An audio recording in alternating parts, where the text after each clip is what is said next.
Fala, galera, estamos começando mais um Os Nordestinos pelo Mundo, mais um maravilhoso programa. E hoje eu estou com uma pessoa muito especial, um artista maravilhoso, mas antes de eu apresentar, deixar claro para vocês que todo início de temporada a gente está fechando os novos patrocinadores, renovando com patrocinadores antigos. Então vai aparecer o QR Code de todos os nossos patrocinadores que começaram a temporada com a gente. Muito obrigado por todos que também ficaram com a gente ano passado. Todo mundo é muito importante na nossa história.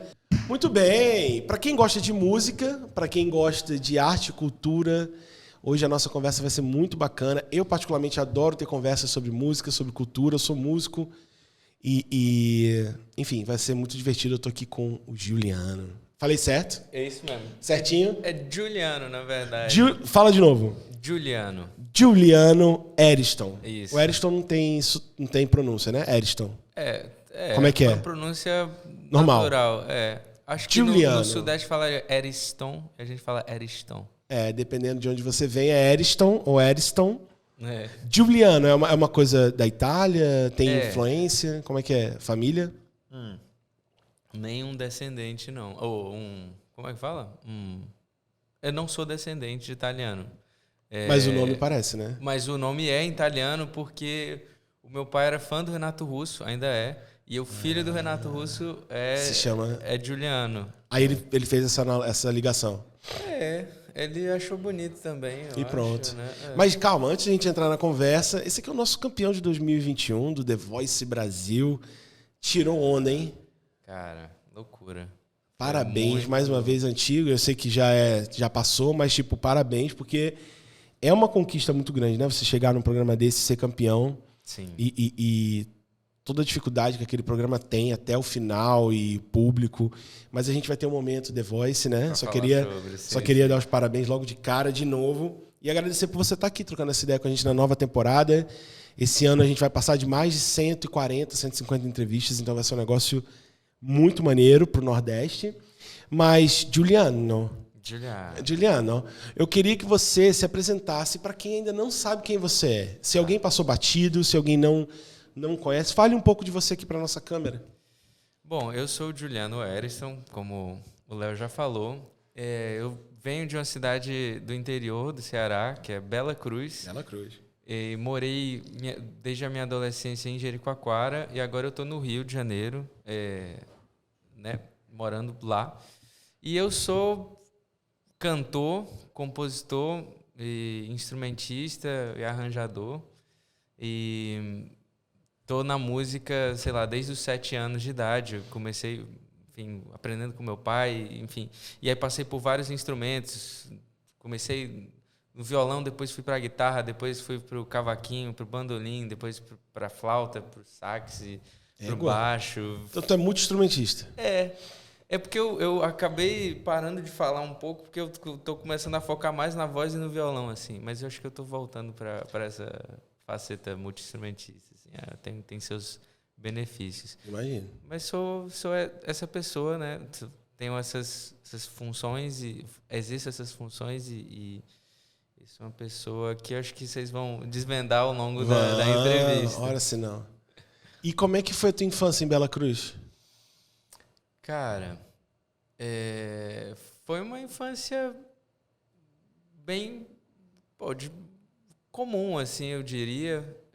Eu acho que eu era uma criança mais introspectiva. Eu acabava não jogando tanta bola para ficar no instrumento, assim. Saía pouco, mas tinha meus amigos, gostava de subir em árvore, né, pé de siriguela e pegar... Aquela criança raiz, né? A criança raiz. Adorava, assim. Mas a música já estava muito presente, assim. E os meus primeiros contatos com o violão, por exemplo, já me conectaram muito forte, assim. Então, tipo, eu fiquei bem vidrado na música. Ao mesmo tempo, também gostava de desenhar bastante, assim.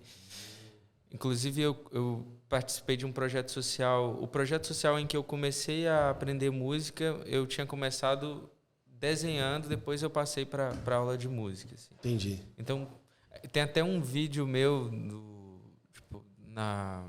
passando para a alfabetização assim, do colégio, porque eu falava que eu queria ser desenhista, tipo, com 6 anos de idade. Bonitinho. Bonitinho, fofinho. Bem fofinho. Uhum. Mas, enfim, acabei enveredando pra música mesmo. E quando foi que você pegou o violão pela primeira vez? Acho que eu tinha 7 Aliás, anos. o violão foi o primeiro instrumento? Foi o primeiro. Eu tinha 7 anos de idade. O meu irmão já tocava algumas coisas. Meu irmão é 1 ano e meio mais velho do que eu. Tá quantos anos? O Vinícius Matos. Tenho 25. Tá. E ele já tocava algumas coisas. E aí, em paralelo, eu já desenhava. Gostava muito de desenhar. Só que aí eu apresentava os meus desenhos para as pessoas. E as pessoas falavam... Tipo assim, fazer uma Beleza, expressão. legal. E aí o meu irmão tocava alguma coisinha e o pessoal ficava chocado. E aí eu fiquei com uma inveja, assim, velho. E aí o primeiro contato com o instrumento foi um pouco motivado por essa inveja, assim. Mas depois, enfim, rolou de querer essa atenção também, né? Exatamente. Pô, criança, né? E aí meu pai começou a me ensinar os primeiros acordes, assim. E aí depois... fui demonstrando interesse e eu passei a ter aulas lá nesse projeto social de Bela Cruz, que era o SIAC, com o meu primo que ensinava lá, o Jefferson. E aí fui me desenvolvendo, mas o primeiro contato foi aos 7. 7 anos. É. E quando que você começou a compor, cara? Porque assim, aquela ideia de, ok, eu tiro música, eu interpreto as músicas, mas a vontade de compor, quando que ela surgiu? De eu vou fazer as minhas próprias letras, eu vou me arriscar aqui? A parte das letras veio depois. Eu comecei primeiro compondo instrumental. Porque eu achava que eu ia ser só instrumentista, assim, eu não pensava em ser cantor. Mas, enfim, acho que com uns 10 anos de idade eu me atrevi a fazer uma melodia, assim, em tentar investigar o que era esse negócio de compor. Com 10 anos. Com 10, Tipo, aí eu lembro que eu compus algo meio jazzístico, assim, mas assim, bem ingênuo, né? Enfim, 10 anos eu não sabia de praticamente nada de teoria musical. E acho que foi. Aí depois, só com 14 anos, com uma paixão, assim, tentando me aproximar dessa paixão, eu fiz uma letra, assim, uma canção. Né? E aí foi quando eu compus a minha primeira canção, né? A letra... E qual a idade? Música. 14. 14 anos. 14 para 15, E tu ainda lembra dessa música? Não lembro, cara. Não lembro. Não vou lembrar de cabeça, não, aqui. Precisaria de um tempinho pra... Não, porque às vezes marca, né? Pois é. Mas eu acho lembro, que a primeira música que eu fiz, Toastkerry. Ah, é? Mas eu lembro até hoje. Olha só, cara. Cara, eu acho que eu não gostei e eu esqueci. Acho que o meu cérebro é mais criterioso. Não sei, não criterioso, mas perfeccionista, talvez. E de todos os instrumentos, quais são todos os instrumentos que você toca? Então, cara, profissionalmente... Chega só um pouquinho mais perto aqui pra vocês. Profissionalmente, eu toquei baixo... Só alinha o microfonezinho pra você aqui assim. Pode virar pra você. Assim? Isso, pronto, aí tu fica mais à vontade. Tá. Pode falar. Eu toquei guitarra, mais cordas, sim. Guitarra, baixo, bandolim, cavaquinho, tipo, profissionalmente, né? Toquei flauta, assim, cheguei a tocar flauta, sei lá, num samba que a gente fazia. E cheguei a tocar até num recital na verdade, uma apresentação de música erudita. Cara, foi uma loucura, porque eu... Fez de tudo. Foi uma belga que eu conheci que ficou lá em Jeri. Ela começou a me apresentar um repertório pra gente fazer junto, só que eu nunca tinha estudado tanto flauta, assim. E ela passou um Piazzolla, assim, pra gente fazer. E aí eu a gente foi ensaiando e aí toquei flauta. Mas depois, tipo, perdi um pouco o contato com sopros. Assim. Tu falou Jeri, né? E aí toco sax, sim. Mas percussivo tu não toca nada? Percussivo eu toco pandeiro, mas que o meu irmão não ouça eu falando isso, porque ele toca. Que ele é pandeirista mesmo. É. Entendi. Beleza, vamos cair em Jeri. Certo. Você ficou até que idade em Bela Cruz e com que idade você foi para Jeri? Eu fui para Jeri com 13 anos, não, 12 anos. O que fez vocês irem para lá? Jeri é esse lugar, é quase uma metrópole condensada, assim, porque tem um lance de intercâmbio cultural por ser turístico e um turismo internacional muito forte. E o meu pai, ele sempre trabalhou com música, quer dizer, nem sempre, mas ele começou a enveredar para música e ele queria muito tocar MPB. E lá em Bela Cruz não tinha muito espaço para ele fazer isso. Para ele fazer. Então ele começou a buscar na região até que chegou em Jeri e tinha bem mais espaço assim para ele. Até porque é uma música internacional, assim, para quem chega e vê MPB de fora, é legal, né? Pois é, exatamente, tem um requinte, né, uma coisa assim. O Brasil é muito conhecido por isso, né? Pois é, samba, né, enfim, todos os processos Bossa históricos nova, que criaram a nossa identidade para fora, né, que é diferente da identidade que a gente tem pra gente, assim. E aí ele foi aos poucos se estabelecendo lá, e aí a gente ia nas férias para lá e vinha muito músico diferente, assim, e era muito mais fértil para a gente que também queria se desenvolver na música esse estar lá em Jeri. E aí, tal hora, os nossos pais pensaram na gente, assim, nesse desenvolvimento da carreira musical e das aptidões musicais, e pensou que lá seria o lugar ideal para a gente se desenvolver nesse sentido. E aí... Você foi com 13 anos, 14? Com 12, na verdade. E Jeri tem aquela coisa da praia, né, também. Você explicou bem, né? Tem aquele lance de parecer uma cidade grande, às vezes, né? Super internacionalizada, assim, cheia de gente, mas também dá para ter aquela sensação de interior, de distância. Totalmente. De, né, tá sozinho. Sim. E foi mudando ao longo do tempo, né? Desde quando a gente chegou lá, mudou muito. Então, e era muito mais uma vila, né? Só que quando eu falo nesse sentido de metrópole, assim, é mais por causa dessas trocas culturais que acontecem, né, em cidade grande, assim, e lá já acontecia, mas ainda com cara de vila, e era muito saudável viver lá, assim, porque não era essa correria e ao mesmo tempo tinha o bom da cidade grande, que é essas trocas. Até o The Voice, você morava em Jeri. Exatamente, Você ainda morava lá. Depois do primeiro lockdown, eu fui para uma cidade vizinha, que era o Preá. Preá. Que é o Preá, é uma praia vizinha. Por quê? Ficou caro, né? O setor cultural todo sofreu o baque econômico. Foi o primeiro e o último primeiro a sofrer e o último a se reerguer. Foi o primeiro a parar, E aí não estava insustentável de ficar lá e pagar os aluguéis e tal. Porque Jeri é caro, né? Jeri é caro. Bastante. Aí tu foi pro Preá enquanto estava rolando a pandemia. Exato. E aí fiquei por lá até ir pro Rio. Mas eu ficava constantemente indo em Jeri. Porque é do lado, assim, 20 minutos. Teu pai ainda toca? Toca. Em Jeri? Em Jeri. Ele ficou por lá. Ele continuou por lá, se estabeleceu por lá, faz a vida lá. Entendi. Tua família ficou pra lá, então. Uhum. E você foi... Quer dizer, minha mãe foi pra Bela Cruz, meu pai continuou em Jeri. Entendi. Você agora mora no Rio de Janeiro? Isso. Aonde no Rio? Laranjeiras. Bairro bom, velho. Laranjeiras. Eu lembro de Laranjeiras porque eu fiquei de recuperação várias vezes, né? A minha vida era essa. De recuperação na escola? Ah, sério? Eu começava o ano já sabendo que eu ia estar. Esse ano em 4, em 5, não sei.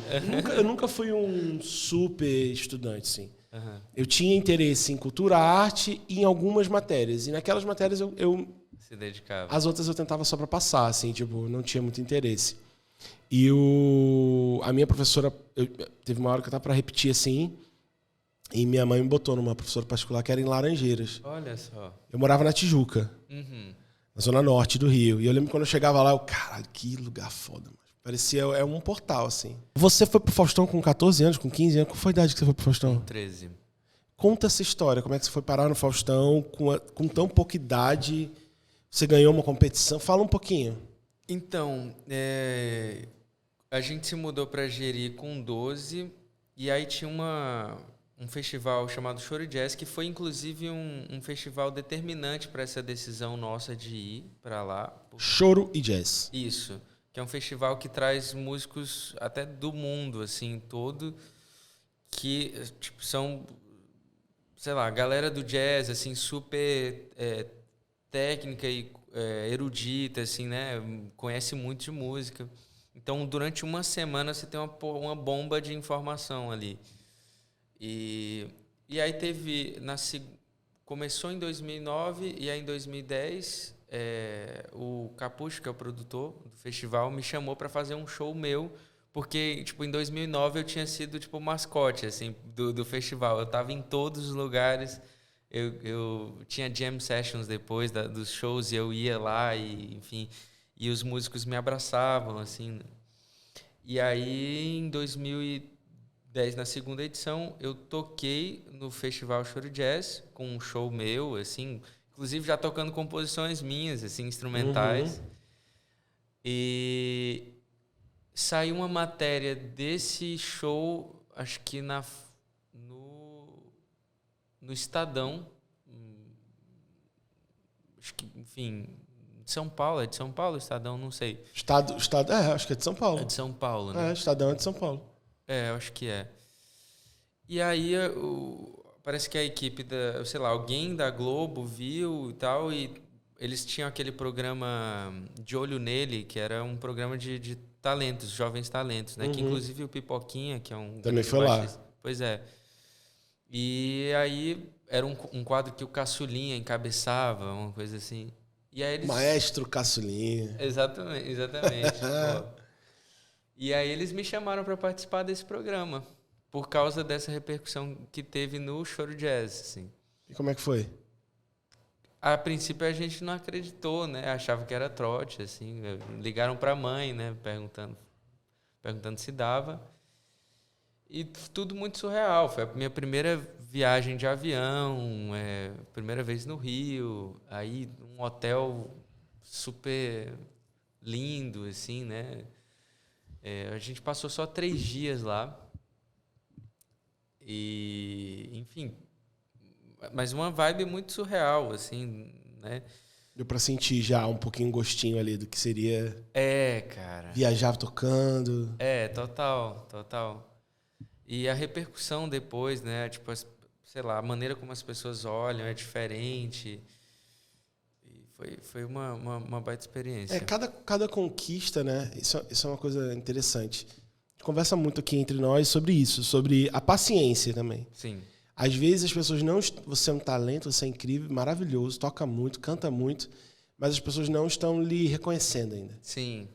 Elas precisam de algumas aprovações antes. Sim. Então, quando você vai no Faustão, você... Opa! Rapaz, eu sempre vi que tu é incrível, você é bom demais, parabéns. Pronto, aí você expande, né? Isso não é só o Faustão, é um show que você faz, é abrir o show de uma banda, é a música que entra na rádio, é alguém que te citou no jornal, a soma disso vai aumentando a sua percepção diante do público. Sim. E, infelizmente, é assim. Infelizmente é assim, e a gente tem que ter paciência, né? Isso é uma coisa que a gente fala muito aqui no podcast também. Uhum. De ter a paciência. Eu quero falar com tal pessoa, por que ela não veio? Porque talvez eu ainda não tenha... Ela não tem essa impressão de mim ainda. Sim. Então tem que dar o próximo passo, até que passa a ter. Entendeu? Então é a consistência mesmo e a paciência de fazer um projeto dar certo. Na vida de artista como você, é a mesma coisa. Sim. Depois disso, a sua imagem aumentou na tua cidade. Lá em Jeri, você deve ter já estufado o peito mais, né? Olha, eu fui lá, agora eu quero fazer isso, aquilo, outro, né? O mundo... Você se conhece muito bem, né? Mas o mundo não te conhece, assim. Você precisa ter calma, né? para ir aos poucos se mostrando. E é sei lá, um mecanismo também acho que de confiabilidade da informação, talvez, assim, tipo, você precisa de um especialista reconhecendo às vezes, porque você não tem, talvez, a capacidade de reconhecer por conta própria essa pessoa e você não quer, sei lá, falar besteira, não sei, Com certeza. pode partir disso, assim. Com certeza. Mas então vamos lá. Você estava em Jeri, ficou lá, continuou tocando, né? Tocou por muitos anos lá, Sim. na noite de Jeri. Sim. E aí chegou o bendito dia do The Voice Brasil. Que você não assistia, né? Ou assistia? Assistia pouco, né? Eu via só relances, assim. Tipo, Só, tipo, existe, né, esse programa aí, né? Não acompanhava. E aí a sua mãe te inscreveu sem você saber. Então, houve um consentimento antes, assim, né? Tipo, tava durante a pandemia e aí eu falei, mãe, pô, me avisa, porque ela acompanhava, me avisa quando vai ter as inscrições. Porque eu acho que é uma boa oportunidade para me destacar um pouco e ter uma visibilidade num momento de crise, né, do setor e tal. E aí foi passando o tempo, ela não me falou nada. Eu até fui atrás das inscrições, mas não achei, aí não sei lá, depois não fui a fundo. E com um tempo depois, a produção entrou em contato perguntando se eu queria continuar o processo de inscrição. E aí que processo de inscrição? Você não me inscrevi, assim. E aí que eu fui entender. Assim, que ela já tinha feito. Que ela tinha feito tudo. Que tu deixou passar, tu deu mole. Eu deixei passar, no final das contas, sei lá. Se não fosse ela, não teria entrado. Então, se não fosse tua mãe, não teria rolado toda essa transformação, né? Não por esse caminho, talvez por outro. Exatamente, né? A gente, exatamente. Né, tem várias formas, né? Exatamente, Entendi. Então vamos entrar um pouquinho nesse assunto do The Voice, que tem muita curiosidade que a galera gosta. Eu já entrevistei alguns cantores do The Voice aqui, a Cleane, Camila Marieta, sim. Marcos Lessa, Di Holanda, vários cantores. Falta a Nara Costa ainda, tem que vir. Mas eu sempre tiro algumas curiosidades disso daí, né? Esse foi o primeiro programa que você foi, que alguém ia julgar você cantando, né? Em rede nacional. Cara, e cantando era uma outra coisa pra mim. Se fosse tocando, seria outro universo. Mas cantando, o julgamento ia ser particularmente mais sensível. Porque eu não estudei o tanto que eu estudei instrumento. Tocando. Assim, E você não tinha como tocar e cantar? É proibido? Não é proibido, mas, cara, como a atenção é mais na voz, assim, podia, sei lá, o lance de eu estar preocupado com o instrumento podia interferir no julgamento da voz. Tu não acha que tem pessoas que cantam melhor tocando? Que soltam mais a voz? Ou você acha que todo mundo que se concentrar só numa coisa... Não. Às vezes dá um conforto, sim. Na voz, você sente isso? Tocando junto, acho que sim, às vezes dá. Mas não sei, cara. Depende do nível de dificuldade, né? Depende. Porque tu vê que tem alguns desses programas que a galera entra tocando. Eu vejo pouco no The Voice. Sim. Eu vejo mais naqueles gringos lá,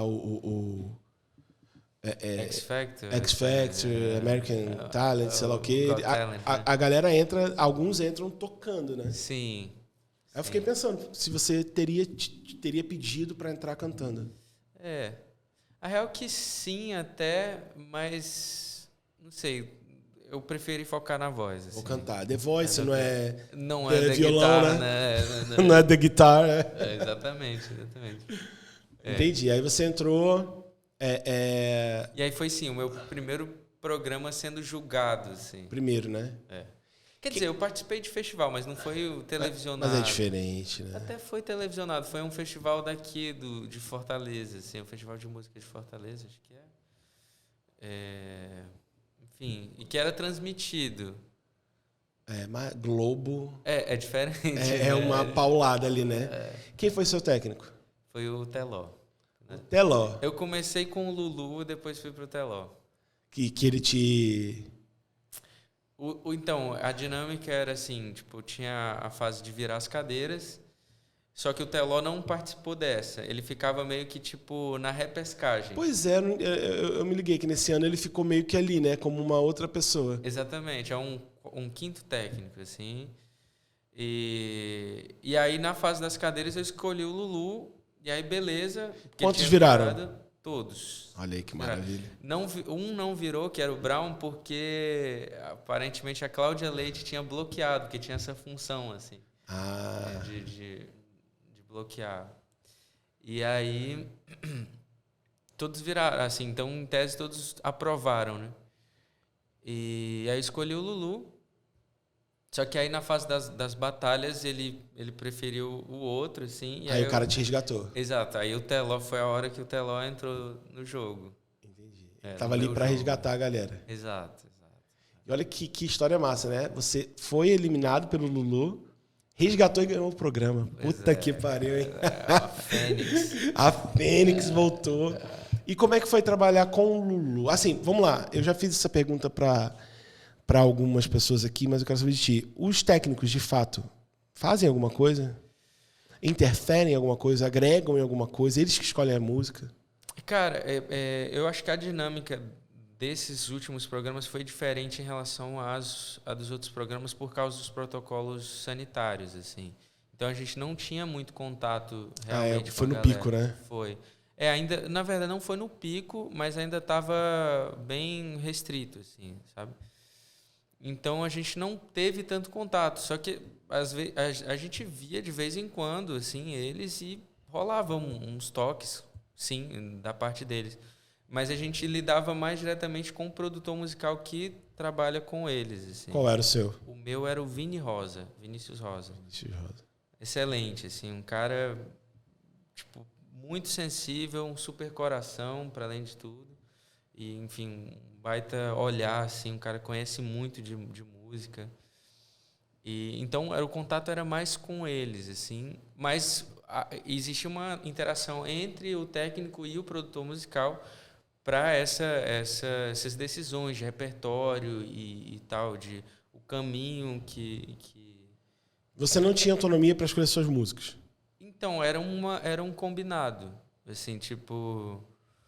eu meio que poderia... Não sei se poderia impor, mas a gente dava algumas músicas, algumas opções, e entre essas eles escolhiam. Às vezes poderiam sugerir uma de fora dessas, uma que você nunca tinha cantado e tal. Mas era sempre um acordo, assim. Eu achava bem equilibrado, assim, a questão do poder de escolha. Assim. Entendi. E o Teló, como é que era? Cara, o Teló é um querido, assim. É bem aquilo que passa mesmo. Um cara... E é impossível ter raiva dele, assim, sabe? Tipo... Aquela energia é real mesmo, né? Total. É muito, muito, muito gentil, assim, sabe? E já era outro produtor? Não, o primeiro... o do Lulu foi o... Vinícius. Não, o do Vini Rosa foi o Vini Rosa é do Teló. O produtor musical do Teló. O do Lulu, cara... Eu tive pouco contato com ele. Eu não tô lembrando agora. O nome, né? O nome, Enfim. Pode dar uma olhada aqui. Não, pode, mas é ele. A gente resgata aí. Pronto. Então, mas era outro produtor musical também massa. Super rolou uma afinidade com ele, assim. E é isso. É mais ou menos assim que se dá a relação. Pouca, né? É pouca, mas... Eu ouvi falar de pessoas que participaram de outras edições que, quando tinha esse contato pessoal, era muito mais intensa a troca, assim, né? Mais presente a troca com os técnicos mesmo. Assim. Porque no internacional os caras vão lá e dão aula, né? Tipo, eles acompanham, não é nem aula, não é isso que eu quero dizer. Eles vão lá e acompanham a audição, a pré-audição, ensaio, né? Exatamente, eu acho que rola aqui no Brasil. E leva um produtor, leva uma pessoa convidada junto. Exato. Só que aí eles não tinham... Até agora não teve. Todo mundo que eu entrevistei não rolou isso. Ah, não? Não. Então... Bom, já me falaram que sim, mas não podia ter ensaio presencial. Nessa época. Então... A da própria Cleane. A Cleane acho que foi uma antes da sua. Que já era. Aí era o auge da pandemia. Pois era é. o auge da pandemia. Talvez quando você entrevistar a Naira, você vai saber... mas, a Naira se bem talvez que o Lessa é da segunda edição, se eu não me engano, né? E não tinha. Não teve. Não, pô, a gente até tem um vídeo viralizado do Lessa aqui. Ah, sério? Que ele fala... E lá, o Brown tem tempo de fazer com os calouros? Sei lá o quê. Caraca, que polêmico. Viralizou que só, cara. Muito, assim. Milhões. Tá quase 4 milhões já no TikTok. É mesmo? Cara? E chegou nos caras, mas chegou lá. Fez barulho da porra. Mas ele não falou mal. Ele não esculhambou. Sim, ele falou que o Brown é um amor de pessoa, gente boa pra caramba, só que tem tempo, os caras não colam. Ele até falou, ô Brown, tu não sabe nem que música eu vou cantar, Brown, que sei lá o quê. Cheguei da Bahia agora, que sei lá o quê, papapá. Então é um jogo, né, cara? É um entretenimento ali. Beleza. Quando tu escolheu o Lulu, por que tu escolheu o Lulu? Porque eu achava que dos 4 disponíveis lá era o que eu tinha mais afinidade, por ser um cara da MPB e tal, né? Pode se chamar de MPB, sei lá, pop rock nacional. O pop rock é música popular brasileira também, né? Também, é porque MPB é um gênero muito, sei lá, é um termo muito genérico, assim, né? Dá pra encaixar várias coisas. MPB você parte, o que é visto assim, né? É tipo violãozinho, né? Pois é. A nova MPB. Tem um lance com voz e violão bem forte, né? A canção ali. Mas eu acho que música popular brasileira é tudo, né? É tudo que é popular. Do forró ao heavy metal, amigo. Se for feito no Brasil, é música popular brasileira. Se chegar a ser popular, é popular, né? Tem isso, né? Tem que ser popular brasileiro. Não, mas se tiver muito público, é popular, pô. Então. Mas é que tem... Papo doido, né? Nichos pequenininhos, né? Sei lá... Lira paulistana, sei lá, os movimentos vanguardistas que não chegam a ser tão... Né, fica mais fechadinho acadêmico, ali, não sei, alternativo, erudito, Quando você escolheu o Lulu, então tu escolheu porque tu achou que ele era um cara que poderia se aproximar da canção, do compositor, cantor ali, uma coisa mais próxima do que tipo o Brown, talvez. O Brown não poderia nem escolher porque ele tinha sido bloqueado. Mas eu sou fã do Brown, entre assim. o Brown e o Lulu, assim. Mas se eu fosse cantor ali e tal, eu não teria nem dúvida. De escolher o Brown? É o Brown. Mas é porque eu sou fã das músicas dele, cara. Eu sonho em entrevistar o Brown. Brown é um dos caras que eu sonho em sentar aqui na frente e eu me tremo todinho. Tá ouvindo, Brown. Brown, porque eu já tentei várias vezes fazer vários cortes aqui, ainda não chegou nele, não. Eu acho que chegou do Lessa, olha que merda. Hein, Lessa? Mas já conhece tua cara. Já. Mas o Brown, cara, eu sou fanático. Desde o lado percussivo dele, compositor. Acho a voz dele linda. Sim. Eu acho a voz do Brown doce. Sim. Tem um jeitinho dele de cantar. E o cara compõe desde de axé music mesmo. E música pra carnaval. Até canções como Argila, que são músicas assim, tipo... MPBzada mesmo, assim, mas daquela raiz, tipo, linda, velho. Com a Bahia ali, eu pago pau mesmo, né? Não tem jeito, Tô vendo. Brown é um real, gênio, real. é um gênio. E um dia eu ainda sento com ele aqui. Não, então, total, eu também acho ele um gênio. Mas o Lulu é outro, né? O Lulu é outro gênio, cara, hitmaker, muito incrível. Baita compositor, assim, cantor, guitarrista. E assim, eu acho que também uma das coisas que pesou mais, assim, para escolher o Lulu... Se eu tivesse a escolha entre o Brown e o Lulu, assim, na época, é porque eu acho que o Lulu tem alguma coisa, tipo, de mais uma maneira de passar que eu acho que o conhecimento, que ele consegue se expressar, eu acho que de uma maneira mais precisa, menos abstrata do que o Brown. Eu acho que o Brown, ele tem uma maneira muito empírica de lidar com a música, assim. Eu acho que o Lulu já poética, né? Poética, E aí eu acho que o Lulu, acho que eu conseguiria acessar mais o que ele está querendo dizer, assim. Eu acho que mais uma questão de identificação pessoal, com a linguagem. Mas os dois são... Os dois são geniais. Assim. É Ferrari e Red Bull um do lado do outro ali, meu amigo. Não tem... O que escolher tá bom. Sim. Aí tu vai... porque eu acho que eu me apego mais ao lado produtor do cara, compositor também, porque eu acho o Brown talvez mais produtor do que o Lulu produtor, aquele cara que vai pegar e arrumar a canção e deixar tudo certinho. Não sei, o disco do Brown, como é que é o nome? Que eu não consigo dizer o nome desse disco. Que é Esse aqui, Alfa Gama Betizando. Alfa Gama Betizando. Que é o de novo. Né? Alfa Gama Betizado. Esse disco daqui, do Carlinhos Brown, é uma obra de arte, cara. É uma obra de arte. Que tem a namorada, né? O clássico dele. Namorada. E que, pô, o arranjo é sensacional também. Sim, sim. E tem músicas ali, cara. Depois escuta Argila. Tá. Tira Argila, velho. Tá bom. E faz um videozinho tocando Argila. Vai ser sensacional, velho. Tá bom, tá bom. E aí tu marca os nordestinos? Eu marco. A gente faz uma collab. Pronto. Tá Porque ótimo. o Brown vai amar, velho. Argila é uma das músicas mais lindas desse planeta. Quando acabar aqui eu boto. Tá até aqui na... Dados nordestinos pelo mundo. Argila. Isso aí foi eu que botei porque sim. Porque ele vem.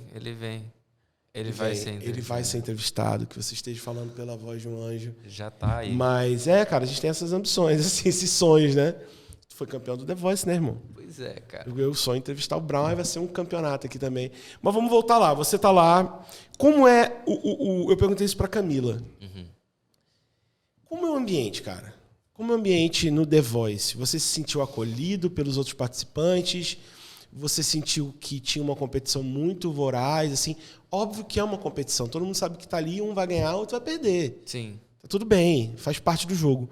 Mas foi tranquilo ou foi um ambiente mais hostil? Como é que foi a tua experiência no The Voice? Eu achei bem tranquilo, honestamente. Assim. Eu acho que a galera tava numa vibe super boa, competição saudável, assim, esportiva. Treta. Mas eu também não... Eu soube que teve. Assim, eu falo com... Porque, cara, eu fui já pensando, cara, competição artística, essas coisas eu acho tão, sei lá, não acho tão válido, assim. Essa é aquela coisa de estar sendo julgado e arte é um negócio tão subjetivo e tal. Pessoal, né?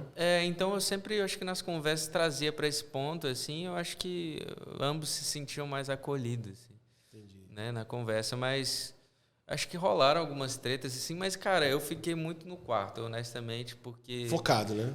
Primeiro porque tinha os protocolos de saúde que a galera pedia para seguir, né, e aí tinha uns que davam saía um pouco desses, enfim, dava uma chega para lá nesses protocolos, assim. Mas eu ficava mais seguindo a risca e também porque era um momento que me trouxe bastante ansiedade, sim. Então ficava tentando me concentrar, tipo, mas eu sou uma pessoa mais introspectiva, assim. Eu gosto do meu tempo sozinho, assim, eu acho precioso. E também ficava fazendo outras coisas, escrevendo umas partituras. Na época eu estava, em paralelo, estava trabalhando com uma orquestra juvenil lá de Jericoacoara. E era a minha primeira experiência como arranjador, assim, tipo... E aí eu também focava fazer esses arranjos, escrever essas partituras lá para os meninos. Então, você estudou música? Então, cara, eu estudei, mas por conta própria. Eu não cheguei a frequentar nenhum conservatório. Acadêmico, né? Não. Foi só eu vou fazer e... Fui atrás. Pesquisando. Pesquisando. Entendi. Então lá no The Voice você não se misturou muito porque você estava focado em também não pegar Covid, porque se pegar Covid você é eliminado do programa. Tipo isso. Tem isso, né? Tipo isso. Então a ansiedade é em dobro, porque você tá...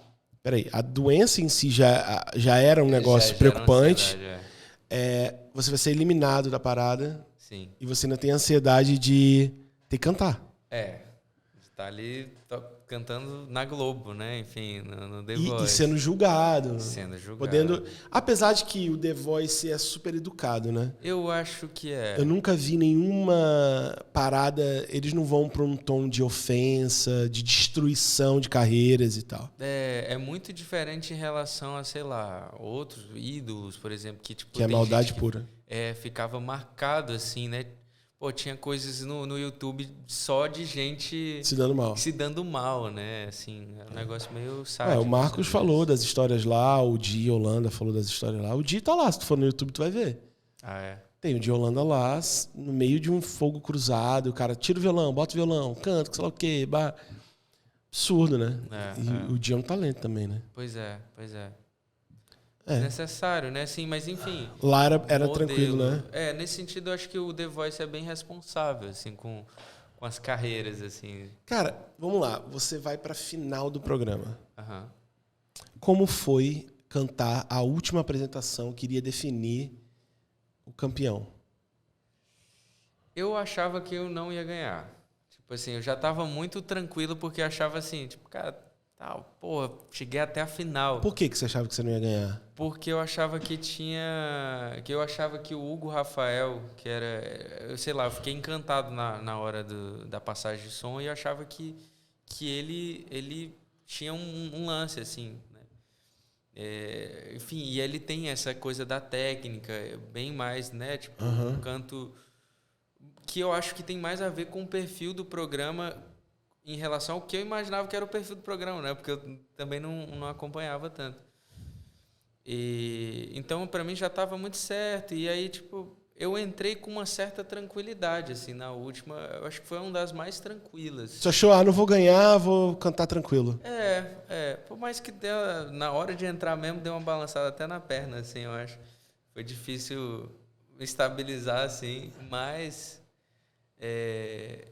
quando cheguei no meio do palco, assim, eu já estava mais tranquilo, assim, e cantei, assim, fui cantar. E por que você não trouxe o troféu pra eu ver? Pô, porque ficou em Bela Cruz, cara. Eu não passei. Tu deixou com a tua mãe? Eu não deixei lá. Ela merece, né, mano? Então. Cara, uma dúvida que eu sempre tive, e eu nunca perguntei, porque nunca uma pessoa que ganhou o The Voice veio. Tiveram os participantes, semifinalistas, a galera que participou, mas o campeão do The Voice ainda não. Existe algum prêmio em dinheiro que o Big Brother, que o The Voice dá pro campeão, ou é só o troféu e o contrato com a gravadora? Existe em dinheiro também. Existe? Isso é anunciado ou isso é por exemplo, quando você entra no The Voice, as pessoas já sabem disso, que tem esse prêmio? Sim. A Globo fala abertamente, como fala, o campeão do The Voice ganha 1 milhão e meio, o campeão do Big Brother ganha 1,5 milhão. Eles anunciam o valor do The Voice? Eles anunciam. Quanto é que o campeão do The Voice ganha? Cara, é 500 mil. 500 mil. É uma grana. Isso velho. pra ti. Pra mim. Livre de imposto. Livre de imposto. 6 milha. 6 milha. Parabéns, é hein? uma grana, Ô, coisa boa, papai. Eu não sabia, velho, que o campeão ganhava R$500 mil. Olha o sorriso de uma pessoa que ganhou R$500 mil. Irado, cara. Então, além de você ganhar esse meio... O segundo também ganha? O terceiro ganha? Algum vintém? É só o primeiro? Égua, macho. Podia, né? Podia ter um... Né? Se você ganhar R$500 mil, o segundo podia ganhar 250 e o terceiro ganhar 50, sei lá. Tipo o que o Big Brother faz, né? Fica aí a sugestão. Fica aí, Globo. Pô, deixar a galera que chegou na cara do gol sair sem R$1, velho. É sacanagem. Pô. Não, mas irado, cara. Irado. Então você saiu de lá com essa grana, você saiu de lá campeão, com um troféu, e saiu de lá com um contrato com a Universal. É isso. O contrato da Universal Music. A Universal Music, como é isso? Quando você assina um contrato com uma gravadora, a gravadora entra com grana ou ela entra com Cara, vamos agenciar você, vamos gravar você. Como é essa relação com a gravadora? Tem vários tipos de contrato que eles podem assinar. Assim, eles podem assinar, acho que entre 5 tipos de contratos. E aí o que eles quiseram assinar comigo foi de direitos artísticos. E aí que, tipo, né, eu transfiro os meus direitos artísticos para eles, então, tipo, eu tenho que pedir autorização, né, para gravar e várias coisas, ou qualquer coisa que seja meio que monetizada, assim, que gere renda. E aí eles bancam o disco, por exemplo. Produção, produtor. Isso. E foi esse o contrato que eles assinaram comigo. Mas eles movimentam os bastidores para tentar coisas para vocês e tal? Sim. Ou isso é um trabalho de assessor, Eles têm uma equipe de assessoria, enfim, de marketing que trabalha... Que é dentro da própria gravadora. Que é dentro da própria gravadora. Não é, tipo, específica para mim, assim, né? É dos artistas de uma forma geral. Dos artistas de uma forma geral, Então você tem uma assessoria de imprensa da gravadora. Não, mas foi mais pro disco. Foi mais especificamente pro projeto do que para mim. De uma certa forma, eu atuo como quase artista independente, mas tem essas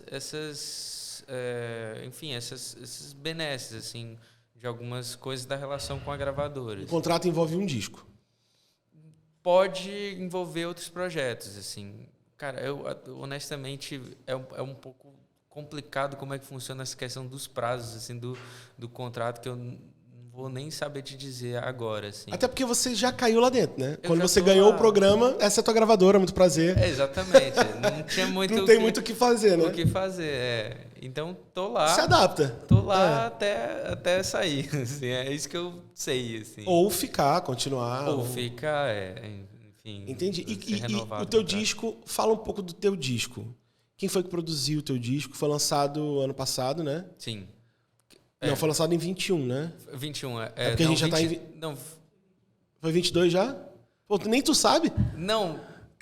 Foi 22, porque eu ainda tô atualizando. Eu tô o confuso ano, também. velho. A gente tá em 23, A então gente foi tá ano em passado. 23, cara. Isso, porque a gente tá em 23. Pô, a pandemia meio que... Eu me sinto com 23 anos ainda, honestamente. Assim, parece que Que não aconteceu nada. bagunçou a noção temporal. Mas enfim, foi 22. 22. E quem produziu o teu disco? Foi o Cassim. Cassim, o mesmo Cassim do Los Hermanos? O próprio. É sério? O Cassim produziu, cara, tem... Além do Ventura, que é uma... Sim. Assim, vamos lá. O cara assinou a obra de arte do Los Hermanos, né? E ele assinou também, pra mim, uma obra de arte da Vanessa da Mata. O disco que ele produziu da Vanessa da Mata é sensacional. Incrível. Ele é foda, né? Ele é, cara. Foi uma escolha tua? Eu quero o Cassim. Foi. Tinha algumas opções, assim, e eu queria, de alguma forma, eu tinha esse repertório que eu achava meio um tanto denso, assim, para tratar com ele, assim, tipo... E aí eu queria alguém que tivesse um olhar mais cru e mais minimalista, assim, não sei, com uma pegada mais acessível, para meio que tentar dar uma cara mais acessível às composições, assim. Abrir um pouco, né? Em vez de ficar uma coisa muito... Adoro esses termos, né, de música. Né? Então, assim, dar uma molhada, né? Jogar um azul. Exatamente. Recorre a tudo menos ao som, a vocabulário de som, né? Assim. Uma acessibilidade, assim, uma clareza.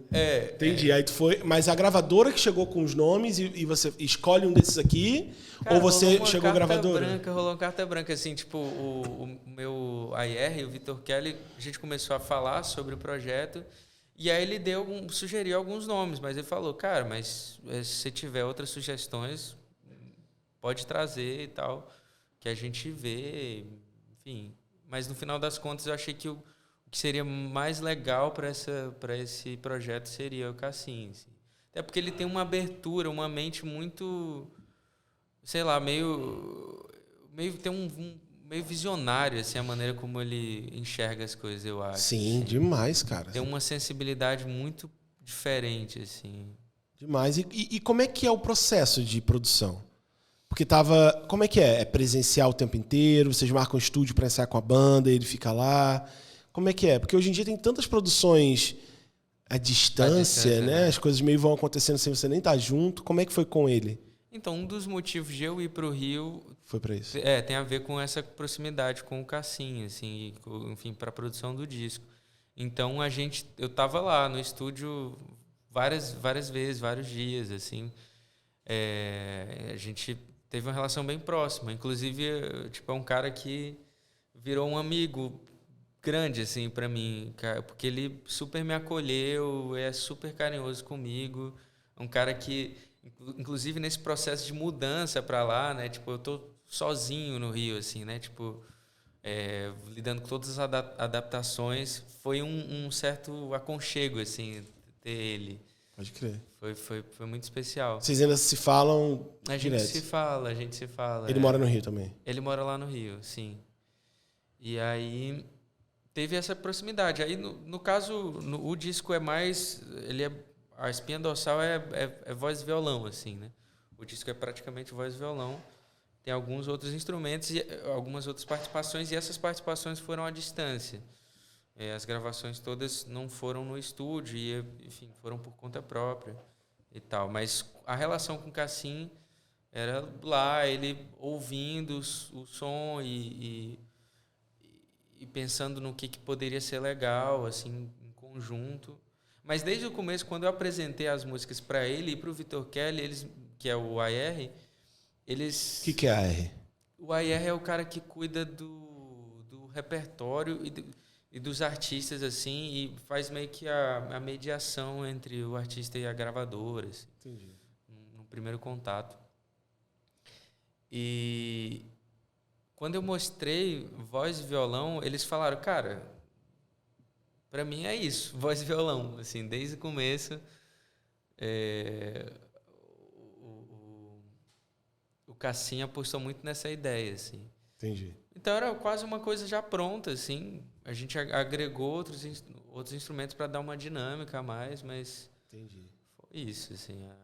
A experiência da produção foi... E os feats que rolaram no disco? Foram escolhas, sugestões minhas, assim. Não foi do Cassim? Não necessariamente. Não foi. Entendi. O teu disco teve muitas... Como é que é a tiragem dele? Eu sei que ele entra no Spotify, ele entra nas redes, mas teve tiragem física e tal? Não, só virtual. Só virtual. Não, você não tem o físico desse disco? Não. Mesmo a Universal Music não faz um mínimo ali? Cara, não fez. Não teve esse trabalho da capa, assim. Mudou tudo já, né, cara? De repente... Porque eu acho que hoje... vira muito item de colecionador. E eu acho que se for, seria mais interessante para vinil do que para disco, assim. Acho que é mais fácil até encontrar alguém com uma vitrola hoje em dia do que com um CD player, né? Eu comecei. Você tem ali? Comecei a pegar os vinis ali. Eu boto fé. Cara, é muito... eu quero ter, eu vou Só precisa ter uma vitrola boa agora, mas porque eu comprei esses discos de vitrola, comprei discos bons, né, que eu viajei agora e aí eu boto na minha vitrola, parece que eu tô ouvindo um rádio dos anos 40. Cara. Porque a vitrola é ruim. Entendeu? Pô, mas dá uma vibe. Tem uma Dá, vibe, mas depois eu boto pra tu ouvir, é uma vibe ruim. A gente eu peguei o CD, o vinil do Harry Styles, assim, eu botei quem? Caraca, velho, tá muito ruim o som, entendeu? não tem nem como eu dizer assim, o purismo é o ruído do... Não é, velho, é ruim mesmo, ruim entendeu? Mesmo, mas... Entendi, então não teve tiragem, né? Não. Tu sente falta de ter uma tiragem disso em casa? Ou já pensou em fazer por conta própria? Cara, não. Honestamente, eu mesmo não tenho um CD player. Nem o meu computador tem drive. Né? Assim, hoje em dia tá tudo lá no Spotify, né? É chato porque é aquela questão, né? Tipo, inclusive o Spotify, enfim, plataformas de streaming, assim... Não paga nada, né? Deem um espaço para colocar a ficha técnica, né? Tipo, completa, de visibilidade a todo mundo que participa do processo, né? Essa parte vintage é massa. Eu lembro que você tem 25, né? Tenho 25. Caralho, é foda ouvir isso, mano. Por quê? Tem 39, né? Então, beleza. Oxê. Não, mas é tipo, você fica, caralho, 25, Washington. Muito novo, mano. Enfim. É isso, a vida é assim, né? A gente vai ganhando experiência, né? Mas você falou de Legião, né? Tu já teve 25 também? Já tive. Não fiz um pulo atemporal, né? Mas eu lembro que quando, por exemplo, eu fui no Rock in Rio em 2003, né? Que é Red Hot, Silverchair, Guns, a volta do Guns, enfim, um monte de coisa. Naquela época era CD. E ponto. CD. Você comprava o CD e degustava o disco. Eu não estou esculhambando o que está acontecendo agora. Acho massa, mas eu digo... Eu adorava pegar o disco, era um ritual. Pegar o disco, botar no meu Discman, Discman, tá? Fone de ouvido, deitar na cama, abrir o encarte e ir de música em música. E aí tinha ficha técnica, compositor, aí tinha letra e música, música. Aí quem gravou, o produtor. Aí você ia descobrindo, desvendando enquanto você ouvia. Tipo, tô ouvindo lá... Eu lembro de eu ter comprado o Maquinarama do Skank. Aí eu, cara, que encarte foda. Já começa... Quem foi que fez o encarte? Quem é o artista? Blá, blá. Aí comecei a ouvir a primeira música. Eu, vixe, macho, olha quem gravou o baixo. Não foi o cara. Tem outro cara. Vixe, Marco Suzano botou percussão. Vixe, que sei lá o quê. Aí tu começa eu sei que talvez seja muito mais de músico, né? Músico querer ficar averiguando essas coisas, mas... era charmoso e era foda você degustar a música, a obra inteira, sem tanta pressão do disco. Quer dizer, do single. Sem ter Eu sinto falta tantas disso. opções, né? Assim, tipo, tão fáceis, né, de fácil acesso. E eu faço assim, eu sinto falta, mas eu não sei se eu faria hoje. Sim. Eu sinto falta, eu acho que é uma nostalgia desse tempo de você ter tempo. Sim. Olha aí, foi profundo agora. Tempo de você ter tempo. Eu tinha tempo, a gente tinha tempo de chegar, parar e ouvir um disco. Não existia essa freneticidade no Instagram de essas coisas muito rápidas. Por exemplo, lançou um single novo, esse single vai ter 3 semanas de vida útil. Se ele bombar, aí ele vai para um mês e tal, e bababá. Mas já vem outro, que já vem outro, e que já vem outro, e não é de disco, não é de obra. É single. Beleza. Talvez seja nova música, né? Mas eu sinto nostalgia de obras. Sim. Não, eu acho isso... Eu acho que vai até moldando a estética das coisas, né? Também. Sim. Tipo, eu acho que a música, sei lá, do mainstream tende a ser mais, tipo, impactante, tipo, te arrebatar logo desde o início e fazer uma reviravolta dentro de você em 3 minutos e pronto. Aí, tipo, em vez de um desenvolvimento de uma ideia musical prolongada que vai, sei lá... Exato. Eu acho que influencia muito, assim. Eu vejo algumas bandas ainda tentando fazer isso e eu acho uma militância legal. Por exemplo, o Selvagens à Procura de Lei, a banda aqui do Ceará, de Fortaleza, eles têm uma obra, né? Uma obra de discos. Faz um disco, que faz outro disco, que faz outro disco, que faz outro disco. E dali eles tiram os singles, beleza. Mas você sente o poder da obra. Esse disco aqui, o Praieiro, é o Ventura deles, na minha opinião. Tipo, é o melhor disco deles, é o disco mais maduro e tal, Praieiro, tá lá. Aí vem com essa energia mais astral. Aquela obra é mais astral. Aí o outro disco já vem mais denso, um vem mais politizado, um vem mais... É a obra, entendeu? Sim. Eu sinto mó tesão nisso. Por exemplo, quando eu peguei o teu disco, eu ouvi a obra. Entendeu? Eu tô aqui editando, fotografia e tal, bum, entra a obra. Sim. Aí eu fico lá ouvindo. Pô, isso aqui é massa, pô, isso aqui é legal. Mas eu gostaria de saber mais. Sim. Quem tá por trás, como é que foi. Eu só vou conseguir descobrir isso aqui. Pois é. Fazendo um podcast. Pois é. E nem todo mundo tem acesso a fazer vai fazer um podcast para descobrir. Para descobrir isso, né? Cara, como foi que você foi parar? A gente tá conversando há mais de hora já. Como é que foi? Eu acho massa isso. Como é que você foi parar numa roda tocando violão com Caetano Veloso? Que eu vi isso no teu Instagram, se não me engano. Tinha mais gente ali, não era só ele. Era ele, tinha o Moraes. Era o Orlando Moraes. Orlando Moraes, tinha ele. Quem mais estava lá? Cara, Seu Jorge, a Maria Gadu, a Daniela Mercury. Como é que tu tinha foi parar? Luísa Mel, tinha... Então, o que aconteceu? Teve o Ato pela Terra. Esse é o motivo de estarem tantos artistas juntos, né? Que o Caetano liderou esse movimento para fazer pressão frente aos PLs que estavam tramitando que era um pacote da destruição, assim, que ia acabar com o meio ambiente, enfim. E aí ele fez esse festival, enfim, para mobilizar a galera, justamente no dia que ia rolar a assinatura, a aprovação de alguns, assim, alguma coisa assim. E aí eu fui para Brasília participar do ato, assim, como um cidadão, né? Só que o Orlando, eu conheci o Orlando Moraes, assim, por causa dessa questão do The Voice, porque eu cantei, a primeira música foi Rota do Indivíduo, que é uma música dele, com o Djavan. E, inclusive, mas antes disso, um amigo meu, Matu Miranda, que é um grande cantor também, daqui, enfim, na verdade, de Campo Grande, ele tinha já me apresentado para o Orlando, assim, só que aí meio que veio estreitar quando o Orlando viu eu cantando no The Voice, tal, a música deles, ficou muito feliz. O Orlando canta também, né? Pois é, canta, compõe, canta lindamente, toca piano.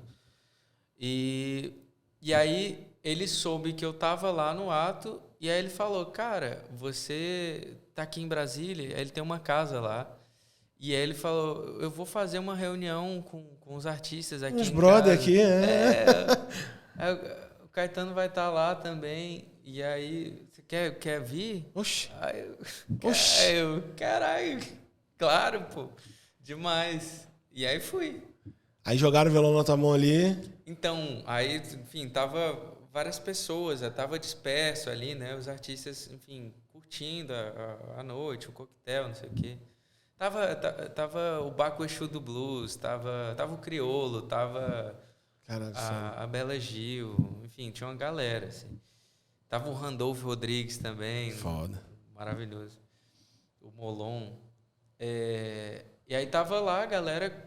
E aí, tal hora, o Seu Jorge puxou uma roda, assim, né? Eita, macho, imagina uma roda puxada dos teus Jorge, velho. Pois é, ele pegou o violão e começou a tocar ali do lado. Aí a Letícia... Cabeleireiro.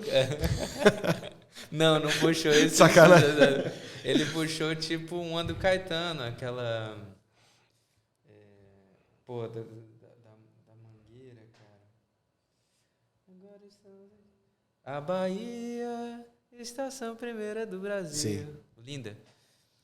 E aí começou a aglomerar a galera ao redor. Aí, tal hora, ele falou, alguém quer tocar violão? Aí eu...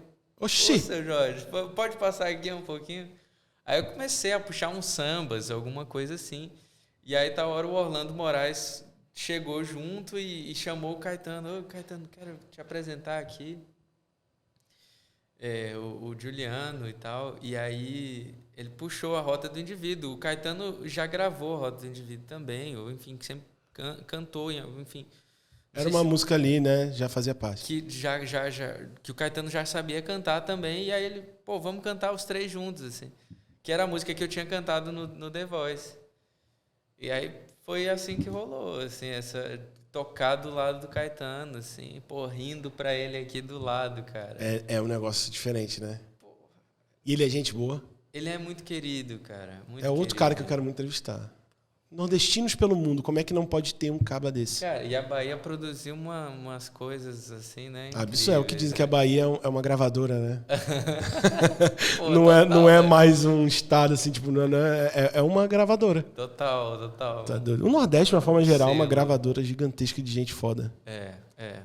Pois Não, é. Djavan, Nordeste, né? Nordeste. Djavan, Caetano, Gil. Pois é, sei lá, Se a gente Moraes for Moreira, Moraes, o João Gilberto. de Pernambuco. Puxa, muita gente incrível, velho. É. Então tu caiu naquela roda ali, foi pra aquela festa de gente muito foda. Tomou um porre, né? Cara, não porre não, mas eu bebi um bocado. Tem que ser, mas a festa daquela ali.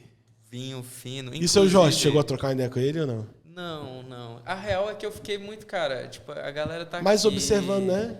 Eu não quero ser Não um vou ser cara fã, que vai né? assediar e tal. É mais A um galera artista que tá lá. cansado. Depois do ato, enfim.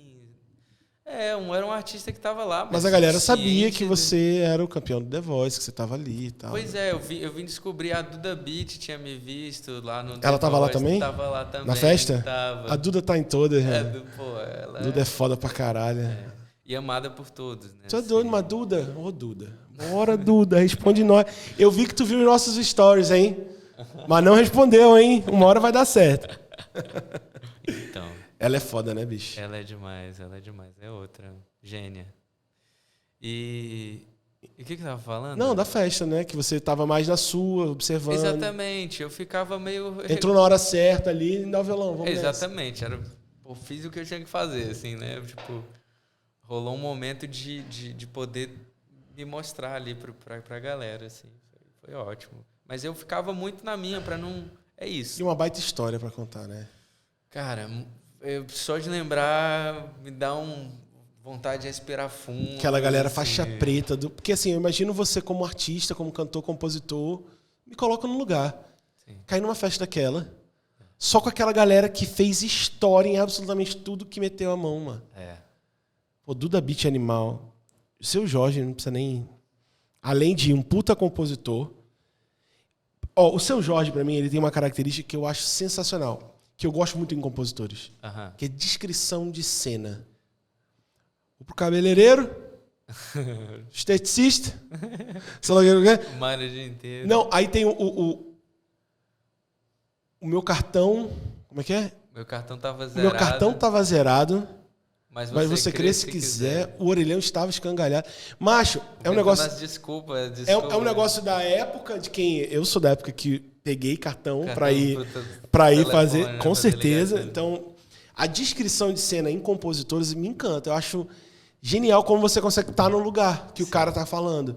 Rodrigo Amarante tem muito disso. Sim. Rodrigo Amarante não sei se tu curte.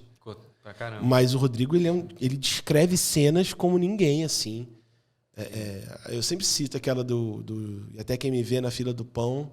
E até quem me vê lendo um jornal na fila do pão sabe que eu te encontrei. Olha que letra, né, velho? Tipo, pode escrever, o cara tá ali, bobão, lendo o jornal. Mas ele sabe que aquele cara tá apaixonado por alguém, entendeu? Então, assim, eu acho o Seu Jorge esse tipo de compositor. E a voz. A voz é... Existem aqueles cantores... Ele tem um combo perfeito. Sim. Ele é magnético, né? Tu vê que ele é um cara boa pinta, presença, pá, bonitão. Aí tem a voz que é dele. Se ele abre a boca, Seu Jorge. Não precisa estar vendo. Tem esse lance de ser um compositor muito descritivo de cena, foda mesmo. E é um puta de um ator. Tipo, o cara tem um combo completo, né? O Seu Jorge. Por exemplo, o Falcão do Rapa é um cara que quando você escuta no rádio... Falcão do Rapa. Não interessa Falcão do Rapa. Né? Aí você tá do lado ali do Caetano Veloso. Bicho, eu me lembro até hoje... Tu já viu a apresentação do Caetano Veloso no Oscar? Não vi, não. Cara. Depois veja. Procure saber. Veja, porque ele cantou a música da Frida, o filme da Frida, junto com a cantora lá, acho que mexicana, não sei. Caramba, eu não vi Velho, isso, cara. é de arrepiar. Só que as imagens que tem no YouTube são tão ruins, mas eu lembro de ter visto ao vivo, no dia da apresentação, e eu lembro de ver depois... É de arrepiar a interpretação do cara lá. Não, ao vivo na TV, calma. Tá. Pô, calma, ainda não. Demais, hein, aí era uma cagada muito grande, né? Eu estava lá, do lado do Brad Pitt, dos atores. Né? Não, mas eu vi na TV ao vivo e eu lembro de falar, caralho, que orgulho, brother. Esse cara ir lá e botando pra quebrar lá, entendeu? Caetano é um cara que dá um orgulho nacional. Orgulho, assim, fora toda a história dele aqui, né? Sim. E fora do cara continuar compondo, o cara continuar criando formações de banda diferentes, continuar sendo relevante, não ficar num lugar comum. Eu sinto a mesma coisa pelo Gil. Sim. Gil não tava nessa festa, não? Não tava, cara. Só faltava o Gil ali, hein? Pô, pois é, né? Super tem a ver, né? Assim, com a situação e tal. Com o motivo. Quem mais tava lá? Randolph, já é da política. O Molon que eu falei... Criolo. A Sônia Guajajara tava lá, se não me engano. O Criolo, né? O Criolo. Tinha atores e atrizes também, que eu não vou lembrar agora o nome do pessoal. Mas era uma galera, assim, enfim. Enfim, caiu na festa certa. Grande elenco. Grande elenco. Caetano Veloso e grande elenco. Tá certo. Cara, se a gente tá indo um pouquinho já, porque se deixar... Eu boto fé. A gente vai ter a hora do teu show. Que horas é o teu show hoje? Vai ser às 8h30. 8h30. Se deixar, vai perto. Eu boto fé. Mas vamos lá. Se você pudesse roubar 5 músicas que foram compostas, roubar pra botar o teu nome embaixo, tipo, eu queria ter feito essas 5 músicas. Eu, como compositor, porque você é compositor, eu tô falando como se fosse você, né? Eu, como compositor, queria ter feito essas 5 canções. Quais são? Cara, a primeira que me veio foi Manhattan, que é uma do Caetano. Manhattan do Caetano. Não é tão conhecida, mas assim, eu acho de uma força... Mexe com você, né? Mexe. Porra, eu acho que vai vir muito Caetano, cara. Não tem problema não. Tem um outro que é Peter Gast também, dele. Peter Gast, que é incrível, assim. Minha voz, minha vida, meu bem, meu mal. Ixi. Mas deixa eu pensar aqui, sai um pouco do Caetano, assim, porque eu tenho outros compositores que eu gosto muito também. Vou ter um compositor que, inclusive, eu vou ter a honra de cantar com ele agora, dia 9, na Bahia, em Salvador, que é o Roberto Mendes. que compôs, cara, umas coisas maravilhosas, assim. Tem uma que é Bom Começo, cara, que é incrível, assim. Eu adoraria ter composto também. Uhum. O que mais? Cara, agora... Deu branco. Deu branco.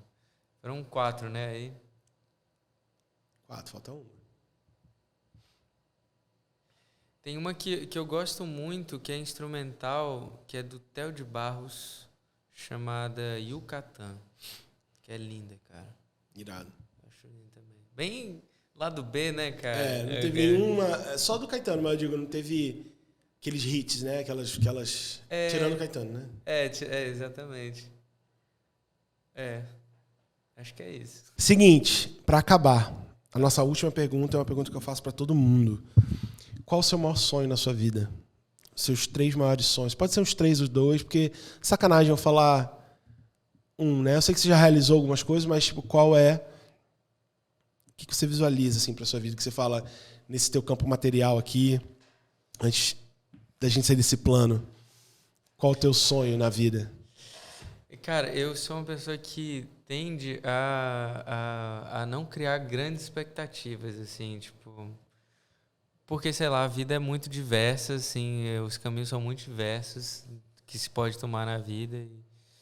Enfim, mas eu acho que eu tenho visões ou fantasias, assim, mas que eu não sei se são coisas que, tipo, super me movimentam, assim, por dentro, mas coisas que eu gostaria de fazer, assim. Cara, que é morar em Paris um tempo. Quero, assim, como compositor e produtor, assim, talvez arranjador. Morar em Paris. Trabalhar lá com música, assim. Irado. Trabalhando com música. Eu também... Agora eu tenho uma vontade de... Tenho um pequeno sonho, uma pequena utopia surgindo ali perto de Jericoacoara, que é um lugar super... Um projeto lindo, assim, de mistura de uma formação de uma comunidade, mas que ela é pensada em manter uma grande proporção de agrofloresta nessa comunidade e tentar lidar com essas questões enfim, de preservação do meio ambiente, assim, então pessoas se reunindo com esse propósito em comum, e que é um lugar que eu quero fomentar, e eu acredito nessa utopia. Morar lá e fazer parte desse projeto, assim, de construção desse lugar.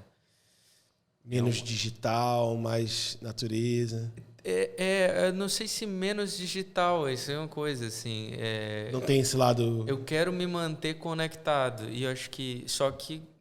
vivendo desse jeito, né? Com uma densidade demográfica baixa, assim, tipo, casas espaçadas, poucos amigos, assim, uma vida mais ligada com a terra, mas, assim, talvez em contato ainda com grandes centros, assim...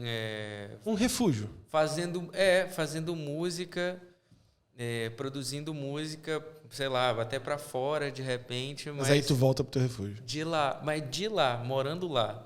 Assim, não como um refúgio, mas o meu lugar. E aí fazer viagens para esses grandes centros, para me alimentar de novas interações, mas vivendo lá. Assim. Tá bom, né? É engraçado, né? Mas é bem o oposto, né? Morar em Paris, morar nesse lugar. Você é do mundo, né, cara? Você não precisa... Você pode ter... Quando eu digo refúgio, é a tua casa, né? Sim. É pra onde tu volta. Exatamente. Onde tu quer passar a maior parte do teu tempo. Eu pensava mais, tipo, numa casa de veraneio, quando falou refúgio. Porque também é um tipo de refúgio, né? Tipo, sair da loucura. Da cidade, Não, eu digo mais o refúgio, nesse ponto, era de, tipo, a sua casa, né? Sim. Por tu ter vindo aqui. Pô, Léo, tu é massa demais. Prazer. Vou tentar ir no teu show hoje à noite. Massa. Viu? Cola mais. E pra mim você é um talento. É só questão de continuar, né? Só continuar, não para, que ninguém segura. Viu? Massa. Uma coisa que eu queria saber de ti é o seguinte. Você tem que mandar uma mensagem final. Pera. Antes disso tem que botar... Você vai escolher, ó. A última coisa que eu tava vendo aqui. Aí, ó. A mosca. Olha aí. Tá bem acompanhado. Que beleza. Então, ó, entrando aqui, qual música você tem direito a escolher 2 canções suas? Uma que eu vou jogar lá na meiuca e uma que vai pro topo. Tá. Qual música da tua obra aqui que você quer colocar lá? Cara, eu acho que as mais acessíveis, assim, as mais, sei lá, são Devagar, Meu Bem e Todo Amor, e os números mostram, né? Elas têm uma coisa, assim... Só que Todo Amor, eu acho que ela poderia ter uma visibilidade um pouco maior, assim, porque é uma música muito boa, acho que tão boa quanto Então, Devagar, eu boto ela Meu no Bem. topo, então. Vou botar ela no Pronto. topo. Cadê os nordestinos pelo mundo? Aqui. E, cara, a minha música preferida do disco é Nova Beira-Mar. Nova Beira-Mar. Por uma série de questões. Tem questões pessoais aí. Pode falar. Tem questões estéticas, assim. E sei lá, o arranjo de cordas fui eu que fiz. Né? Na verdade, todos os arranjos de cordas foi eu que fiz. Inclusive, foi uma experiência incrível, porque foi gravada na Rússia. Uma orquestra russa. Caraca, na Rússia? E, enfim, é muito incrível você escrever uma coisa e aí ver reproduzindo assim de uma maneira perfeita, assim, enfim, para uma galera de outro país, né, num contexto totalmente diferente, assim. E aí Nova Beira-Mar tem arranjo de corda, assim. Já joguei aqui. Nova Beira-Mar tá lá no meio, botei na meiuca pra pessoa chegar lá no final. Tá. Cadê? Nova Beira-Mar tá aqui, deixa eu subir mais um pouquinho, né? Vamos lá. Opa! E Todo Amor já no topo aqui da nossa playlist. Que, inclusive, galera, essa playlist agora vai ser regra. Eu peço desculpa. Muita gente fica mandando direct pedindo a playlist.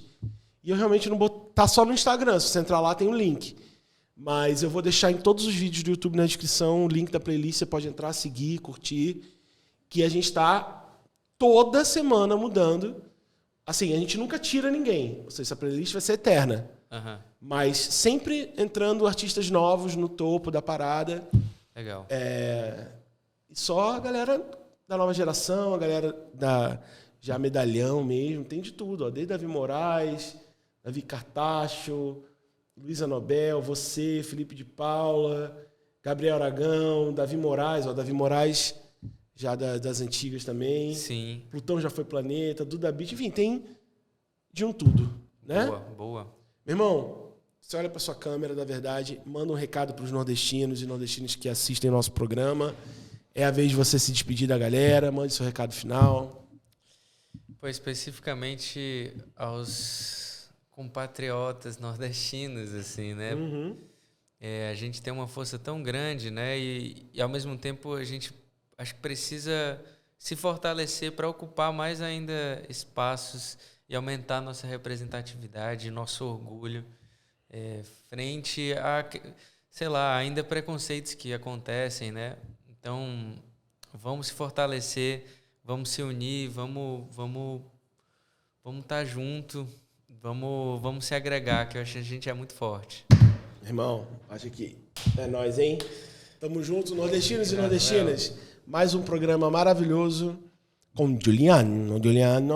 Foi maravilhoso e estamos de volta já com mais outra. A turnê internacional está rolando. Espero que vocês curtam esse projeto que a gente fez em Amsterdã e Reykjavik, Países Baixos e Islândia, respectivamente. Foi muito trabalhoso fazer isso e espero que vocês estejam curtindo esse primeiro projeto também da gente pelo mundo, literalmente os nordestinos pelo mundo.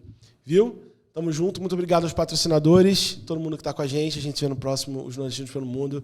Pode subir a nossa trilha e é nóis.